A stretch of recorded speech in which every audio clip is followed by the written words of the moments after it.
Bienvenidos a la 20ª jornada anual de la Sociedad Argentina de Lípidos.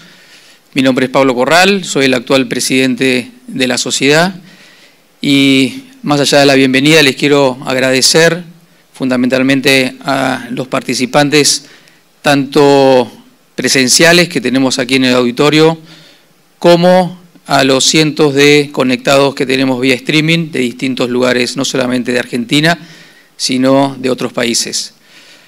Es un honor para mí y un placer inaugurar esta jornada aniversaria, presentarles el nuevo logo de nuestra Sociedad Argentina de Lípidos con la escarapela argentina de fondo y agradecerles una vez más todo el esfuerzo a mi comisión directiva y a los colaboradores para que esta jornada pueda haber llegado a este punto y sin más, para poder aprovechar al máximo el tiempo, vamos a comenzar con la primera sesión del día.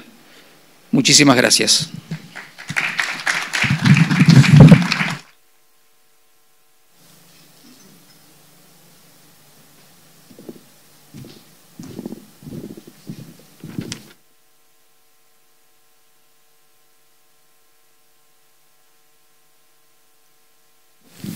Hola. Bueno, muchas gracias, Pablo. Gracias por venir. Les damos las bienvenidas a estas jornadas características clásicas de la Sociedad Argentina de Lípidos. Vamos a coordinar esta mesa con el doctor Daniel Siniaski, que es el coordinador de la Clínica de Lípidos del Hospital Italiano. Él es médico cardiólogo. Yo también soy cardiólogo, experto en lípidos y ex director de Prevención Cardiovascular Salta, un centro de investigación. Tenemos 3 conferencias realmente muy interesantes de temas de absoluta actualidad. La primera la va a dar el doctor Walter Mason, que es jefe de Prevención Cardiovascular del Hospital Italiano de Buenos Aires. La segunda, el doctor Gustavo Giunta, que es médico cardiólogo, coordinador de lípidos de la Fundación Favaloro. Y la tercera, el doctor Santiago Lich, que también es cardiólogo del Instituto Cardiovascular de San Isidro. Y el doctor Siniaski va a coordinar toda la ronda de preguntas y va a hacer algunas también. Bueno, gracias, Carlos. Walter.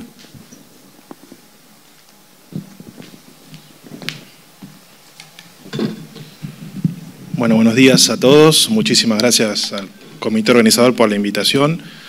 Felicitaciones, Pablo, por la organización del evento.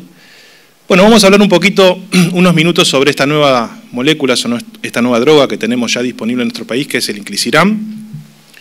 Estos son mis conflictos de interés. La primera pregunta que uno se hace es, bueno, es una droga nueva y un mecanismo de acción nuevo. Bien, ¿cuál es ese mecanismo de acción que para al menos el área de la cardiología y el área de la prevención cardiovascular es bastante novedoso? Bueno, ustedes saben que lo clásico, la mayoría de los fármacos, tienen la particularidad de poder inhibir el funcionamiento de una proteína una vez que ya está producida. Bien, esa proteína puede ser una enzima, esa proteína puede ser parte de un receptor, de un canal, de un transportador, lo que sea, pero ya lo inhiben o lo alteran o lo modifican una vez que la proteína ya se ha producido. Últimamente tenemos nuevas herramientas farmacológicas que han cambiado esta perspectiva y tratan de evitar que se produzca directamente la proteína, y lo hacen a través de la inhibición del ARN mensajero que lleva la información que finalmente terminará en la síntesis de esa proteína. Y hay 2 formas, a grandes rasgos. A su izquierda van a tener lo que conocen como el oligonucleótido antisentido, que es una hebra que habitualmente en el núcleo de la célula, insisto, interfiere el ARN mensajero y evita que la información siga su camino para que se sintetice una determinada proteína. Y a la derecha tenemos la otra forma que hemos tenido bastantes ejemplos en el último tiempo, que son los pequeños ARN de interferencia, que el mecanismo, si bien es una doble hebra y si bien suele actuar a nivel del citosol, es el mismo, es decir, formar un complejo proteico más estable en el citoplasma y inhibir, insisto, el ARN mensajero y por lo tanto bloquear la información para que no se sintetice la proteína. Específicamente en el Inclisiran, este ARN pequeño de interferencia, lo que va a hacer es, una vez adentro de la célula, en este caso el hepatocito, formar un complejo proteico estable y, como les decía, bloquear el ARN mensajero. ¿Cuál? El ARN mensajero que va a llevar la información para la PCSK9. Así, lo que queremos evitar en este caso es que no se sintetice directamente esta proteína. Así que de alguna manera es otra forma de inhibir la PCSK9, no con un anticuerpo monoclonal, como lo que veníamos conociendo en el último tiempo, sino directamente evitando que se sintetice la proteína. ¿Qué conocemos sobre su eficacia lipídica? Bueno, estos son la gran cantidad de ensayos clínicos en diferentes fases y en diferentes escenarios clínicos que se han desarrollado y que se están desarrollando con esta molécula. Quizás todos ustedes conocen más que nada la serie Orion y, como les decía, se han probado en diferentes escenarios clínicos. Pacientes con eventos cardiovasculares previos o de alto riesgo, pacientes con hipercolesterolemia familiar, algunos escenarios particulares. O sea, tenemos bastante información sobre su eficacia.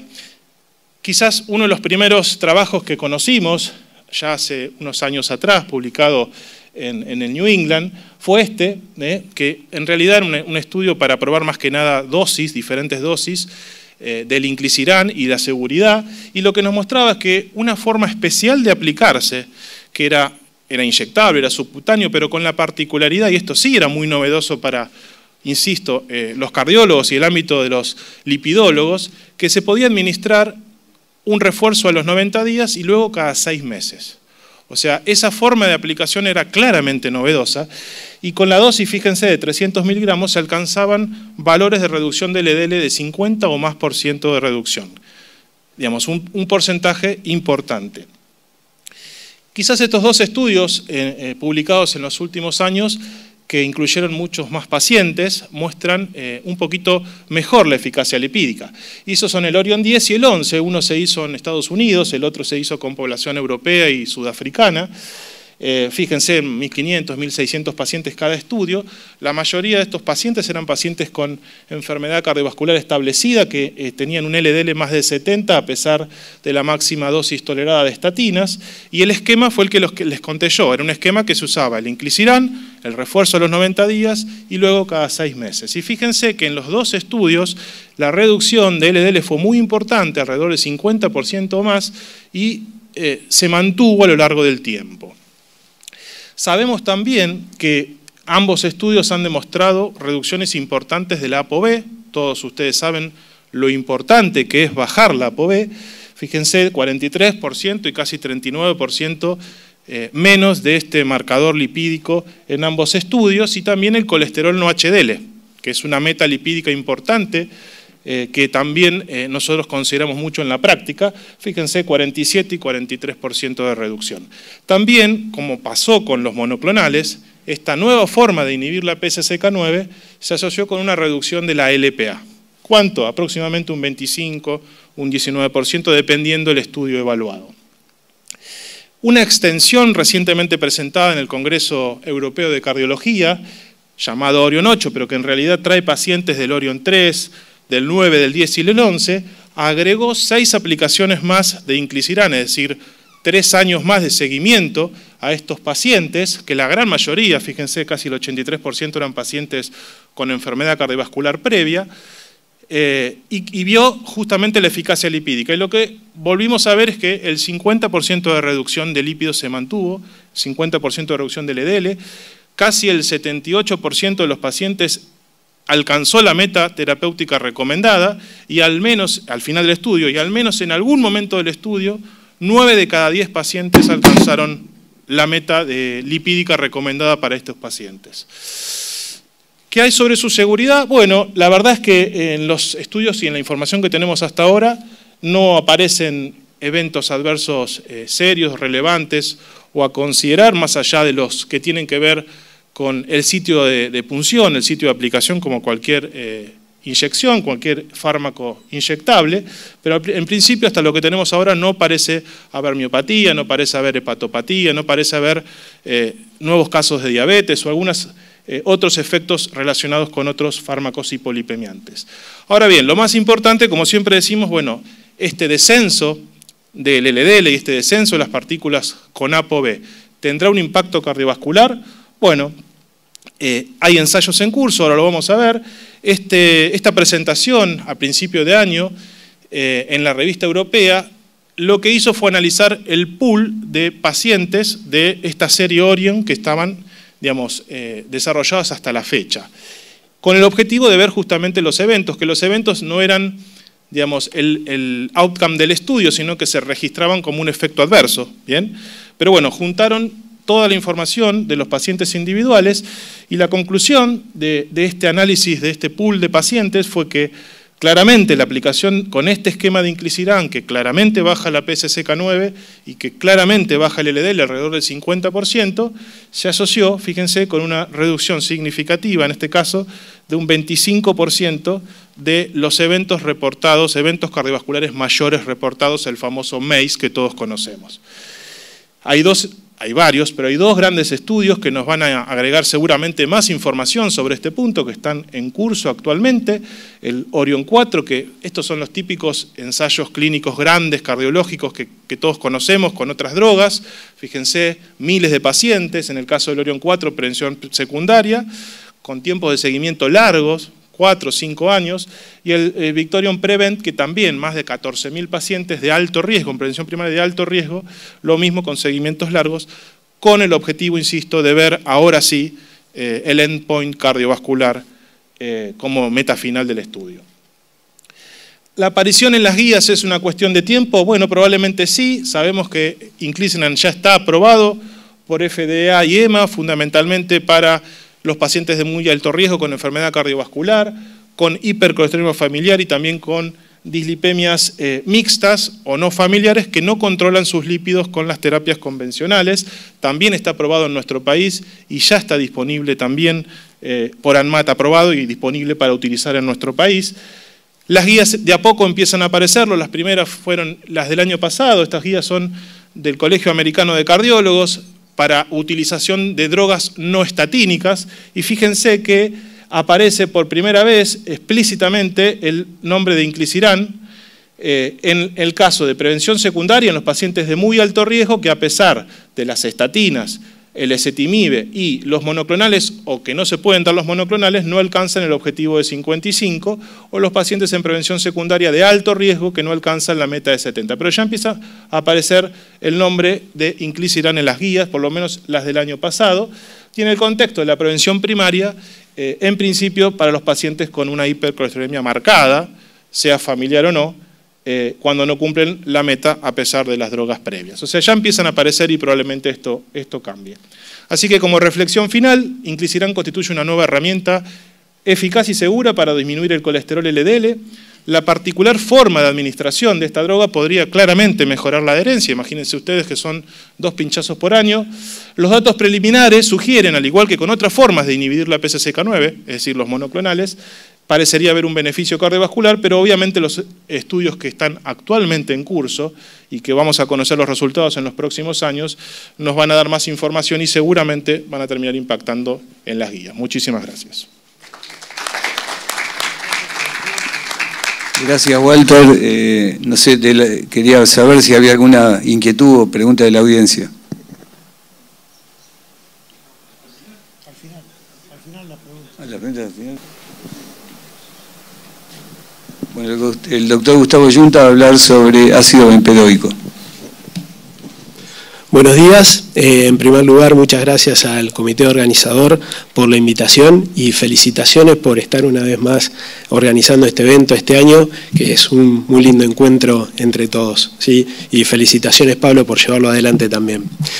Bueno, en los próximos minutos vamos a hablar un poquito sobre esta nueva droga que también pronto posiblemente tengamos disponible aquí en Argentina. Estos son mis conflictos de interés. Y bueno, estamos todos acostumbrados a este esquema donde las condiciones clínicas de nuestros pacientes nos llevan a la selección de determinados objetivos terapéuticos, en particular con el colesterol LDL, y que dentro de del logro de esos objetivos terapéuticos tenemos más o menos una estrategia bastante uniforme y consolidada en los últimos años, que es el uso de estatina en las máximas dosis toleradas, el ezetimibe y el inhibidor de PCSK9. Más allá de discusiones mayores o menores al respecto, este es el esquema que la mayoría de nosotros usamos en nuestros centros. Sin embargo, sabemos a nivel poblacional, y hay múltiples estadísticas de todo el mundo, pero yo cito acá la que realizó la gente de CONAREC, que una vez más nos refleja realidades nacionales interesantes, como gran parte de los pacientes en prevención secundaria, fíjense aquí, como 70% de la gente está por arriba de 70 DLDL, arriba de 55 DLDL, 84%, y si tomamos un objetivo muy ambicioso de 40 miligramos por decilitro, 95% de los pacientes están lejos de ese objetivo. Por supuesto que esto tiene una serie de razones que hemos discutido un montón de veces, pero en este contexto, tener una nueva herramienta que baje el LDL colesterol no parece ser una oportunidad despreciable.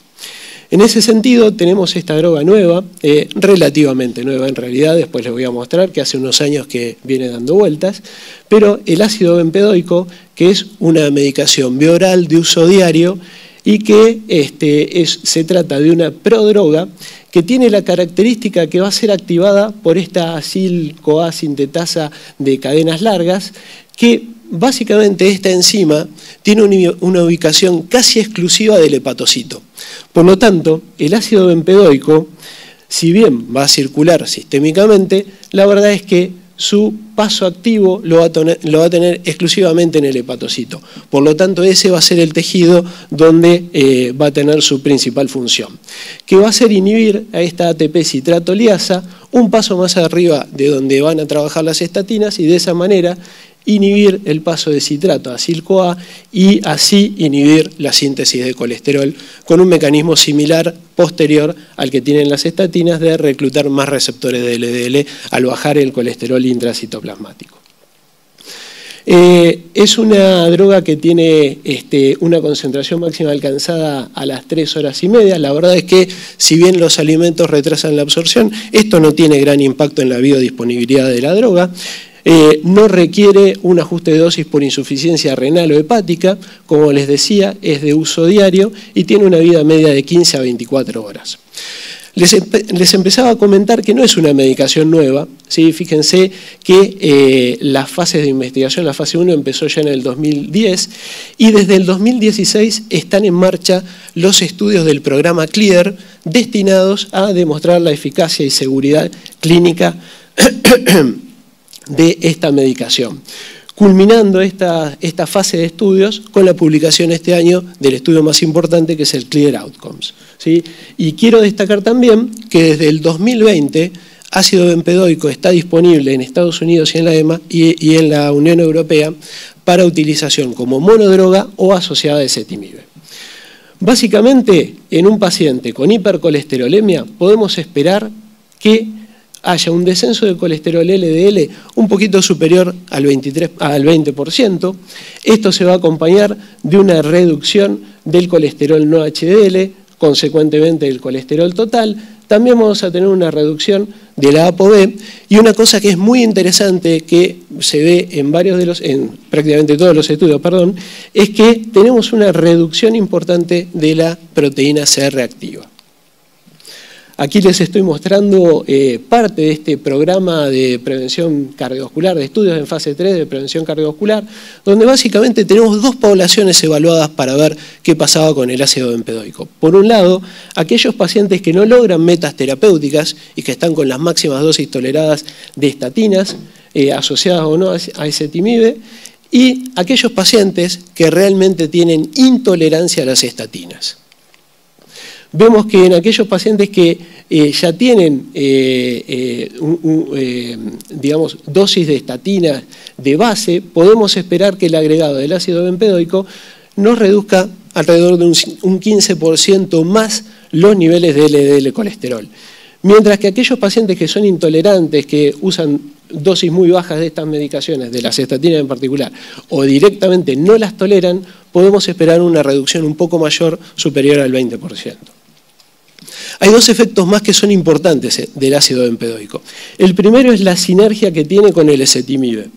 La verdad es que, como les comenté, se está comercializando inclusive en conjunto, justamente porque el uso conjunto de ezetimibe y ácido bempedoico puede tener una reducción superior al 30% en los niveles de LDL.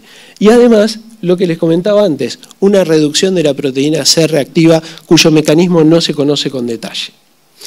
La publicación más importante con respecto al ácido bempedoico es la del Clear Outcomes, que es el estudio que demostró el beneficio cardiovascular de esta droga y es lo que estábamos esperando. Porque como siempre, una cosa es cambiar el perfil lipídico y otra cosa es alterar el riesgo cardiovascular de nuestros pacientes. Vemos que básicamente el fundamento de la realización de este estudio fue la gran cantidad de pacientes que reportan algún grado de intolerancia a las estatinas, el riesgo que implica suspender el tratamiento con estatinas y la aparición de este nuevo fármaco. Es importante que uno de los criterios más importantes de exclusión de estos pacientes era la intolerancia a estatinas. Y acá la verdad es que el diseño fue bastante preciso porque pedía que probemos, ¿sí?, al menos 2 estatinas en cualquier dosis y que el paciente hubiera tenido intolerancia o efectos adversos con la utilización de ellas, o que al menos una estatina hubiera probado y que se negara rotundamente a recibir otra estatina como parte de su tratamiento. Se admitían dosis mínimas de la mayoría de las estatinas disponibles. Dentro de los criterios de inclusión, además del consentimiento, estos pacientes tenían que firmar por escrito que entendían que era un riesgo no recibir estatinas o no recibirlas en la dosis adecuada. ¿Sí? Así que fíjense el nivel de conciencia que tenía que tener la gente para participar del estudio. Tenían que tener un LDL mayor a 100 y tenían que ser o de prevención secundaria o prevención primaria con un score de Reynolds alto, un score de calcio más de 400 o diabetes y más de 65 años en las mujeres o más de 60 en los hombres. Con lo cual estamos hablando de una población con enfermedad cardiovascular o de alto riesgo en prevención primaria. Poco se va a ver desde lejos, pero para mostrar básicamente las características de la población, algunos detalles. La edad 65 años, la mitad eran mujeres, y lo que es interesante es que prácticamente el 30% de la población fue de prevención primaria y el resto de prevención secundaria, y hubo un 45% de participantes diabéticos. Por lo tanto, la verdad es que es una población bastante usual de lo que nos encontramos nosotros en el consultorio. El ácido bempedoico en este estudio logró reducir a lo largo del tiempo los niveles de LDL colesterol por arriba del 20%, y esto se acompañó también con una reducción que se sostuvo de la proteína C reactiva. Vemos que este estudio, además de reducir los niveles de LDL, realmente tuvo impacto en la reducción de riesgo cardiovascular, sobre todo por una reducción en infarto fatal o no fatal o revascularizaciones coronarias, que son las que traccionaron el punto final primario combinado. Y lo más importante para charlar con respecto a esta medicación fue la incidencia de efectos adversos que reportaron los pacientes. Realmente hubo muy baja tasa .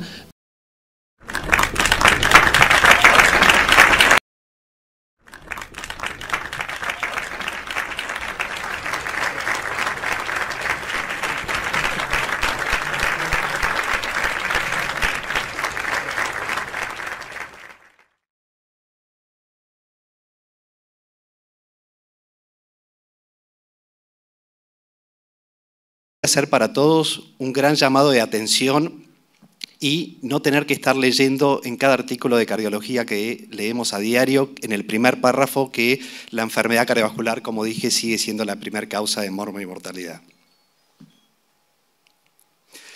Debemos empezar probablemente desde acá, desde el principio, para evitar llegar al final de esta diapositiva donde ya no tenemos forma de revolver. Todos nos guiamos por las guías y nos manejamos con ellas en la práctica diaria. Estas guías nos orientan en cuál es el riesgo cardiovascular que tienen nuestros pacientes y cuáles serían los objetivos de colesterol LDL que debemos lograr. Sabemos que aquellos pacientes en prevención secundaria, ya con un evento cardiovascular, debemos ser muy exigentes y lograr el objetivo de menos de 70. Y en aquellos pacientes que vuelven a repetir un evento dentro de los primeros 2 años de haber tenido el primero, debemos ser todavía más y lograr un objetivo de menos de 40. Para eso contamos con varias drogas y sabemos que depende de la dosis que utilizamos y cómo las combinamos, logramos diferentes objetivos de LDL. Sabemos que combinando estatinas con ezetimibe, estatinas de alta intensidad con ezetimibe, vamos a lograr menos de un 65% de reducción. Y si utilizamos un triple esquema en el cual agregamos un anticuerpo monoclonal con el inhibidor de PCSK9, vamos a tener menos de 85%. Para eso hay drogas de diferente intensidad, como dijimos, las más utilizadas, las que usamos a diario al alta de nuestros pacientes de la unidad coronaria, son las estatinas de alta intensidad, como la atorvastatina de 40 o 80 miligramos, o la rosuvastatina de 20 o de 40. Para esto, como bien habló Gustavo y Walter, contamos con drogas que actúan a diferente nivel, las nuevas como el inclisiran y el ácido bempedónico, las ya conocidas como las estatinas y el ezetimibe con un diferente mecanismo de acción a nivel intestinal. Sabemos que las estatinas han demostrado una reducción de eventos importantísimo y por cada milimol o menos de 30 miligramos por decilitro de LDL logramos una reducción de 30% más o menos a 10 años. Esta diapositiva probablemente la han visto varias veces y sabemos que por cada aumento de dosis o duplicación de dosis solamente logramos un 6% de reducción del LDL. Y para llegar a una dosis máxima de una estatina deberíamos realizar 3 titulaciones de la misma. Sabiendo que iniciando una dosis de una estatina más el ezetimibe, en un solo paso podemos lograr lo mismo. Probablemente la inercia médica nos lleve a la diapositiva de arriba a la izquierda, pero sabiendo que con una combinación el efecto lo vamos a lograr precozmente y con menos efectos adversos. Lo que pasa es que a nivel mundial, estos son datos del estudio de Avenchi, no logramos los objetivos deseados y la utilización de combinación de estatinas no es la adecuada. Estos son datos de Alemania, en los cuales cerca del 50% de los pacientes está con estatinas de moderada intensidad, que solamente menos de un 20% tiene combinación de estatinas con ezetimibe, y que la gran mayoría de los pacientes con esta utilización de drogas no llegamos a los objetivos. Esto no solo en el registro Da Vinci, sino que en otros registros europeos también tenemos los mismos datos. Solamente cerca del 30% de los pacientes logra un LDL menos del 70% y la utilización de ezetimibe sigue siendo muy, pero muy baja. A nivel de países del primer mundo pasa lo mismo. Monoterapia, la gran mayoría de los países de Europa utiliza y combinación muy poco. Como bien mostró Gustavo, los datos en Argentina son similares, es difícil llegar a los objetivos, menos de 70, 55 y qué decir, menos de 40. En este estudio retrospectivo lo que podemos ver es que cerca del 80% de los pacientes no logra los objetivos de L y a pesar de eso no se le indica un cambio en la medicación, un aumento o una combinación de drogas. El ezetimibe, bien conocido por todos, sabemos que actúa tiene un diferente mecanismo de acción, que actúa a nivel intestinal, que actúa sobre una proteína específica, que es la Niemann-Pick C1 like 1, a nivel de la absorción intestinal, que en forma aislada, digamos, logra una reducción del LDL menos del 15 o 20%, que sería, como bien mostraron los chicos anteriormente, una primera elección para poder combinarla. Y que tenemos datos suficientes, como veremos más adelante, a partir del Improve It, que es una droga con una gran reducción de eventos cardiovasculares. En este metaanálisis de una gran cantidad de pacientes, lo que podemos ver es que la combinación tanto de una estatina con ezetimibe logra reducción de todo el perfil lipídico, tanto del LDL como de los triglicéridos hasta de la proteína C reactiva. Bueno, fue hasta el 2015 donde aparecieron publicados los datos en el New England del grupo de Christopher Cannon, cerca de 18.000 pacientes, todos en prevención secundaria, rama simvastatina 40, la otra rama simvastatina 40 más ezetimibe. Acá lo que se pudo ver es que a 7 años se logró una reducción de eventos cardiovasculares, fue la primera vez que una droga no estatínica logra esto, con un número necesario a tratar de 50 pacientes para reducir un evento.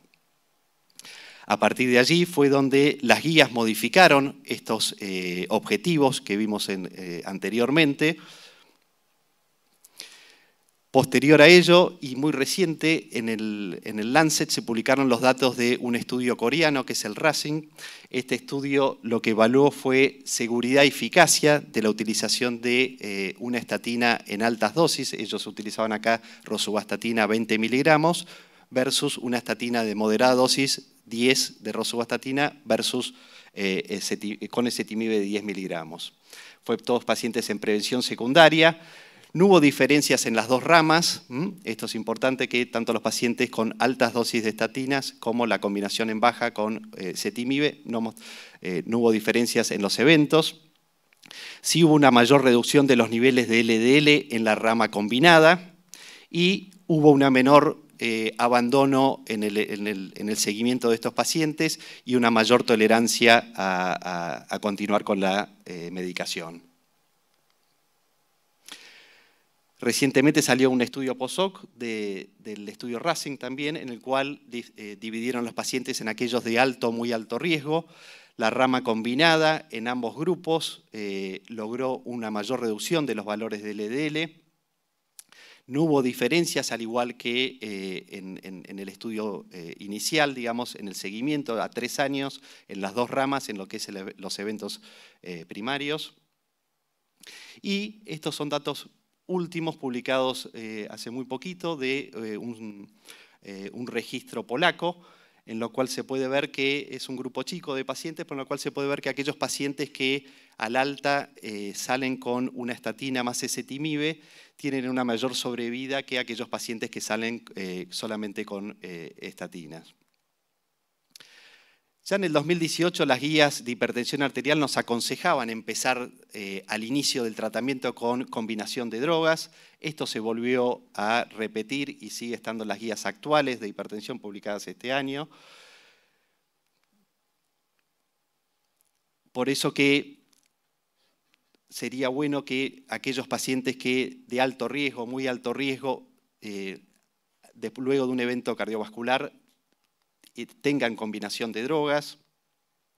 Sabemos que la combinación de drogas, sobre todo en aquellos pacientes en las que vienen fijas en una sola pastilla, tiene una mayor adherencia y hasta ha demostrado una mayor reducción en el perfil de lípidos. Probablemente la pastilla separada, a veces el olvido de tomar uno u otro, probablemente los resultados sean por estos. Y por último, un estudio de imágenes en el cual muestra que aquellos pacientes en prevención secundaria, luego de un síndrome coronario agudo, o aquellos pacientes con una enfermedad coronaria estable, que se les realiza un cateterismo y un estudio de IBUS, se puede ver que hay mayor reducción de placa en aquellos pacientes en la combinación de droga con atorvastatina y ezetimibe. A modo de conclusión, lo que podemos decir es que la reducción a la exposición de LDL a lo largo de la vida demostró disminuir el riesgo de enfermedad cardiovascular aterosclerótica, que aumentar la dosis de una estatina es menos efectiva que el agregado de una segunda droga como el ezetimibe, que la combinación de una estatina más ezetimibe es segura y efectiva para disminuir el LDL y el riesgo cardiovascular, y que además presenta una menor tasa de discontinuación. Como bien dice el doctor Thomas Dayspring, conocido como el Dr. Lippitt en las redes sociales, es mejor optimizar que maximizar. Muchas gracias.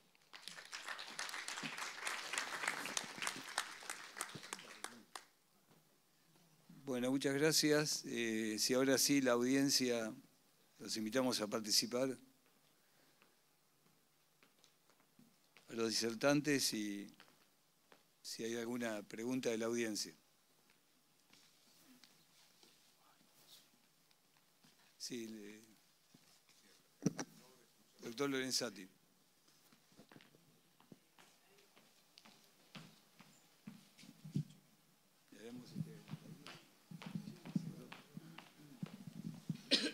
Gracias.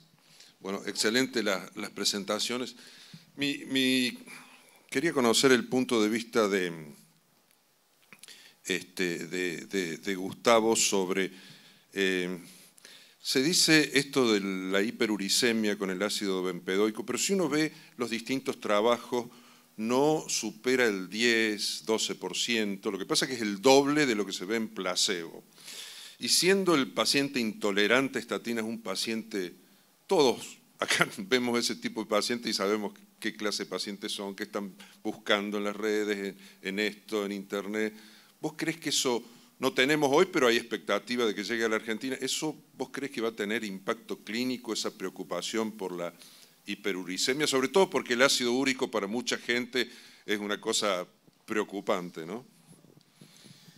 No, creo que va a ser algo para supervisar, ¿sí? A lo sumo se le agregará lo purinol al paciente que realmente tenga una hiperuricemia.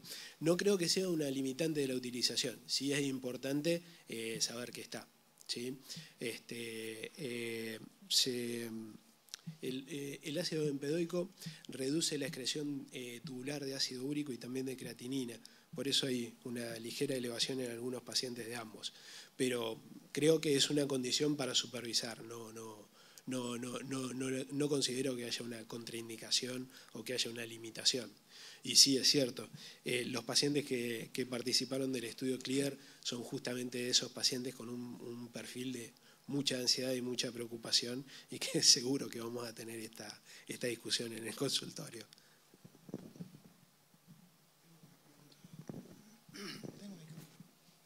Una pregunta sobre él. Llama la atención, y bueno, por eso es que la droga parece que va a funcionar muy bien, que no tiene efecto muscular, sino que actúa preferentemente en el hígado. Este tiene que ver con el mecanismo de acción de la medicación, que se concentra más en el hígado que en el músculo. Eso me gustaría que lo amplíes un poquito. Sí, justamente la característica importante que tiene el ácido bempedoico es que al ser una prodroga que solamente va a ser activo, ¿sí?, a nivel del hepatocito, evitamos todos los otros efectos musculares periféricos, ¿sí? Por eso no se mueve el porcentaje de transaminasa, no se mueve el porcentaje de CPK. No se mueve el porcentaje de pacientes con mialgias que tuvieron que abandonar la medicación. Inclusive el placebo tiene discretamente un incremento de porcentaje de mialgia con respecto al ácido bempedoico. Pero sí, es justamente esa concentración que se produce en el hepatocito lo que le da esa especificidad que nos deja de lado esos efectos adversos. Lo mismo con el tema de la glucemia, donde por ahí haya inclusive algunos otros mecanismos complementarios que favorezcan al ácido bempedoico con respecto a las estatinas. No, yo te quería preguntar, para ir terminando el tema del ácido bempedoico, si considerás que pacientes que no están en meta, la utilidad de la triple combinación de estatinas, ezetimibe, ácido bempedoico, compitiendo un poco con los PCSK9. Sabemos que el tema de los PCSK9 es complejo en cuanto al financiador, al pagador, inclusive el paciente a veces tiene cierta resistencia a la inyección. Y preguntarte eso, si realmente pensás que puede haber un espacio para la triple combinación. Yo creo que sí, porque realmente hoy necesitamos nuevas herramientas. De todos los pacientes, nosotros sabemos por todas las estadísticas que Santiago mostró muy bien y más ampliado que lo mío, que no llegan a objetivos terapéuticos. ¿Cuántos pacientes en Argentina reciben hoy un inhibidor de PCSK9? ¿Sí? Habrá, no sé, temo equivocarme, pero 200 pacientes en todo el país habrá con inhibidores de PCSK9. Realmente necesitamos, perdón, ese número es mío, si alguien lo quiere discutir o tiene más precisión, bienvenido a la discusión. Pero sí, realmente hace falta una herramienta. Creo que hay una segunda discusión de lado que es cuando yo le doy a un paciente ezetimibe o en este caso ácido bempedoico y entra en meta por un poquito y le saco la oportunidad de recibir un inhibidor de PCSK9. Yo creo que eso es una discusión que está interesante, es válida, pero que es válida para un mundo real con un acceso, no sé si decir irrestricto, pero con un acceso razonable a las medicaciones de alto costo, ¿sí? Entonces esos pacientes que estén cerquita y por ahí a nosotros, en nuestro medio, con todos los líos que tenemos que hacer, todos los papeles que hay que llenar para que un paciente reciba esta medicación, que lo llenamos igual, el tema es que nos lo rechazan. La verdad es que yo creo que ahí hay un lugar.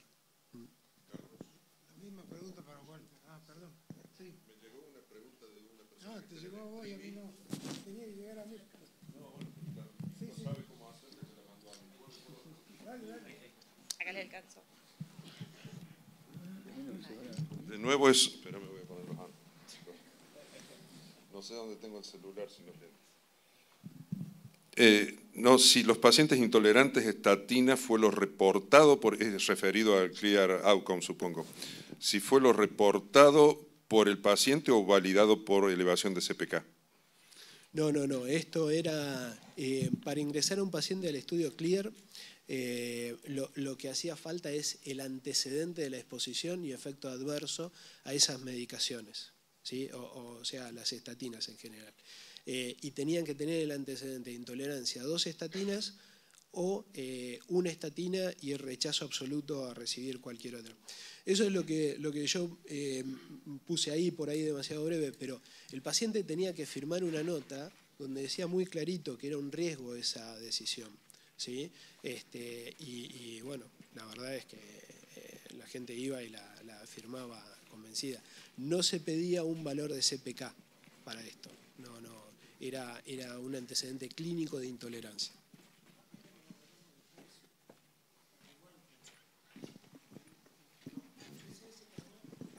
PCSK9 son drogas efectivas, seguras y disminuyen eventos. Y no las usamos por el precio. ¿Vos crees que el mismo escenario le espera a Inclisiran? Inclisiran, o por lo menos la forma de comercializar en la Argentina, fue por otro lado, o sea, fue por el lado de acordar con los gobiernos, con las instituciones públicas, más que por la vía convencional como estamos acostumbrados y como fue la carrera que pasó con los monoclonales. Así que ya de movida la estrategia comercial del producto es diferente, quizás es más larga, pero es diferente. O sea que hoy, yo tengo entendido al menos hasta ahora, el acuerdo cerrado es con la provincia de Catamarca. O sea, hoy un paciente en Catamarca que está medicado con las dosis habituales y máximas toleradas de estatinas y oseltamib y es de alto riesgo por haber tenido un evento y no cumple el objetivo terapéutico, se le puede indicar Inclisiran sin costo para el paciente. Y esos acuerdos se están desarrollando con un montón, entre las cuales está Salta también. Algunos estarán por caer, otros serán difíciles. Estamos en un año electoral, que eso hace que las instituciones por ahí cambien su gente, pero es la estrategia diferente. Y en cuanto al costo, tengo entendido que además es un 15-20% más barato que los monoclonales. Así que también habría una cierta para el financiador, de alguna manera, dentro de lo caro, por supuesto, que son costos elevados, es más económico que el monoclonal. Por lo tanto, es un desafío para nosotros porque, por lo menos nosotros que hacemos o que atendemos pacientes en el ámbito privado, hoy todavía no estamos con la posibilidad de poder indicarlo, si bien el producto está en el país, pero porque la estrategia, insisto, es más parecida a lo que, por ejemplo, se desarrolló en el Reino Unido con el NICE, en el cual el gobierno, el sistema de salud se hace cargo del costo y hoy se está utilizando el Inclisiran en el Reino Unido en pacientes, insisto, no viene a reemplazar las estatinas, sino que son aquellos pacientes que a pesar del máximo tratamiento tolerado de estatinas y probablemente oseltamib no alcanzan el objetivo, que como dijo Gustavo son un montón. Otra cosa es también la inercia médica, ¿no? Muchas veces al médico le cuesta adaptar o incluir una droga nueva, más sobre todo que esta lleva un poco más de tiempo la explicación de cómo tiene que aplicársela, qué efecto puede tener. Hay algunas que se las puede aplicar el paciente en su casa, hay otras como el Inclisiran que debe ser aplicada en el consultorio del médico. Entonces, eso a veces, la inercia médica nos lleva a dificultar el ingreso de estas drogas también en la práctica diaria. Vemos el oseltamib, una droga de bajo costo, cómo cuesta, y lo vimos en los datos, cómo cuesta introducirla en el día a día. Los registros creo que para eso nos sirve a nosotros. Uno puede ver en el consultorio, sí, uno en este ambiente, instruidos, la utilizamos mucho en combinación, pero después en el mundo real no es así. Hay una pregunta por streaming para los tres disertantes. Si una vez lograda, si en los pacientes que logran una meta o que llega al colesterol a menos de 15, el LDL, ¿no? A menos de 15 deberíamos suspender la medicación, sea el ezetimibe, el inclisiran o el ácido bempedoico. En resumen, si implica algún riesgo tener menos de 15 LDL. No, la verdad es que no hay una indicación precisa de suspender una medicación cuando se alcanza un valor muy bajo LDL. Tenemos datos, muchísimos datos en la bibliografía que eso es seguro. Habrá que ver qué paciente y qué esquema tenemos, ¿no? Pues es un paciente que está con 4 drogas y la verdad que tenerlo con 15 o tenerlo con 20 o 25 desde el punto de vista cardiovascular no hay mucho cambio, por ahí sí se puede retirar alguno de los fármacos. Ahora, si está solo con estatina, si tiene 15, 20, 30 LDL y estamos hablando de pacientes muy alto riesgo, no habría que suspender nada. No sé ustedes si opinan algo diferente, pero depende de qué esquema terapéutico tenga, ¿no? No es lo mismo que esté con 2 drogas, con 1, con 2 o con 4. Lo logró. Sí, inclusive hay datos concretos de la extensión abierta del estudio Fourier, donde se vio que inclusive niveles muy bajos de LDL se siguen acompañando de una reducción de riesgo cardiovascular y que son seguros en el uso a largo plazo. ¿Sí? Qué sé yo, lo cognitivo, que era un tema que también en su momento se discutió, el estudio de Ebbinghaus demostró claramente que no había diferencia en unos test que se hacían en los pacientes entre los niveles más bajos de LDL y los más altos. Así que hoy la verdad es que no tenemos muy claro en qué punto debiéramos suspender esta medicación. Nos da cierto temor fisiológico, ¿no? Porque para algo está el LDL y nosotros lo estamos bajando mucho, pero la verdad es que hoy por hoy no existe una evidencia concreta que nos diga a tal nivel se transformó, apareció la curva J por allá abajo. Igual, perdón. Aflojar. La palabra es aflojar, donde no hay dosis, no suspender. Pero igual yo opino como vos, Carlos, es un paciente para aplaudir, es la excepción, digamos. Con bempedoico no lo vamos a poder lograr. Bempedoico es un 20% de reducción con toda la furia. Es decir, de hecho, en el Clear Outcomes quedaron todos fuera de meta, porque arrancaron con 140 LDL, está bien, eran intolerantes, pero un 20% de reducción, estaban todos no fuera, recontra fuera de meta, por lo menos lo de prevención secundaria. O sea que todos esos pacientes en principio también serían para agregar una droga adicional. Así que el escenario de los 15, más que nada me imagino yo con los monoclonales o el inclisiran, o sea, drogas que son capaces de bajar más del 50% del LDL, ¿no? No sé, Santi, si querés decir algo más. No, yo quería, con respecto al ácido bempedoico y la triple combinación, quería comentar algo que me parece interesante.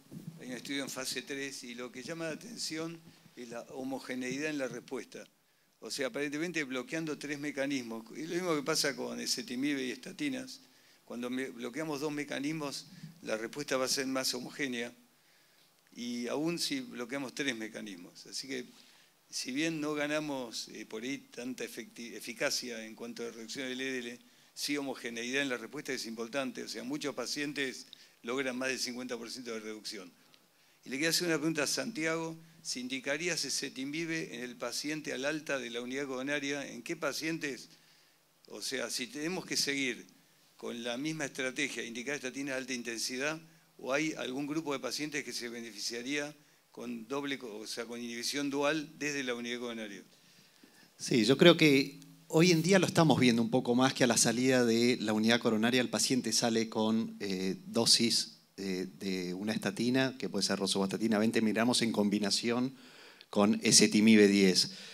Creo que genera, digamos, una buena adherencia, mayor tolerabilidad, menos efectos adversos. El tema, digamos, sobre todo de la parte muscular, o sea que me parece que es una buena combinación para instalarla al alta del paciente. Sí. ¿Puedo hacer una pregunta? ¿No? Bueno, chao. Una pregunta a Walter y otra a Santiago. Respecto a a la ApoB, porque hablamos mucho LDL, pero bueno, finalmente sabemos por estudios lipídicos que la ApoB vuelve a surgir como un marcador. Si hay alguna diferencia en respuesta entre inclisiran y anticuerpos monoclonales respecto a la ApoB. Y a Santiago, si hay algunas poblaciones especiales que merecen de entrada a la terapia dual, tipo diabéticos, tipo 2, por ejemplo, y si sabes algo de cirugía bariátrica, en el caso pensando en bypass gástrico, en el cual excluimos todo el duodeno y probablemente tengamos menos transportadores intestinales.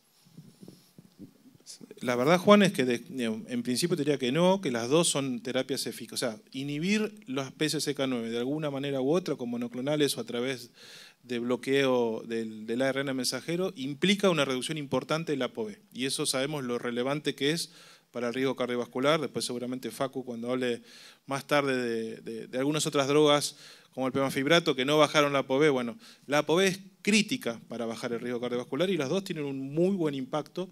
Y que yo sepa, no habría diferencias a priori en las dos formas de inhibir la PCSK9. Sí, con respecto, Juan, a lo que preguntaste, yo creo que la mayoría de las poblaciones se ven beneficiadas con la combinación dual. Probablemente los diabéticos, como son pacientes de alto riesgo también, pero estaría dentro de estas mismas poblaciones. Y con respecto a lo que es cirugía bariátrica, no tengo mucha experiencia, pero por lo poco que he leído, sí es verdad que a veces por ahí el ezetimibe, al estar inhibido, digamos, la parte del ayuno, podría tener un menor efecto por su mecanismo de acción, digamos. Básicamente por ese lado. Pablo. Sí, yo tengo una pregunta para Santiago también y un comentario. El comentario es que hoy inclisiran está a disposición del público general, más allá de las estrategias poblacionales, pero hoy se puede tramitar el pedido del fármaco y en la utilización en forma privada o el paciente que lo requiera. La pregunta puntual es, nosotros vimos la aprobación del ezetimibe, la aprobación de los inhibidores de PCSK9 sin eventos clínicos. Es tal la evidencia de que bajar el LDL genera beneficio que los distintos entes reguladores no esperaron los eventos clínicos para aprobar la utilización de estos fármacos y pasa lo mismo hoy con el inclisiran. La pregunta fundamental es, ¿vos, Santiago, o el resto de la mesa esperan encontrar beneficio en mortalidad, tanto en el Victorian Prevention 2 o en el Orion 4, que son los dos estudios de eventos clínicos, o esperan solamente disminución de eventos clínicos, que no deja de ser una cosa importante? Sí, la verdad que nosotros como cardiólogos habitualmente buscamos ese punto duro que es la mortalidad. Por supuesto que eso le agrega, digamos, algo muy importante, digamos, a este tipo de drogas. Uno esperaría que sí, pero bueno, todo depende, digamos, cuando tengamos publicados los resultados, de ahí volveremos a charlar o responder esta pregunta.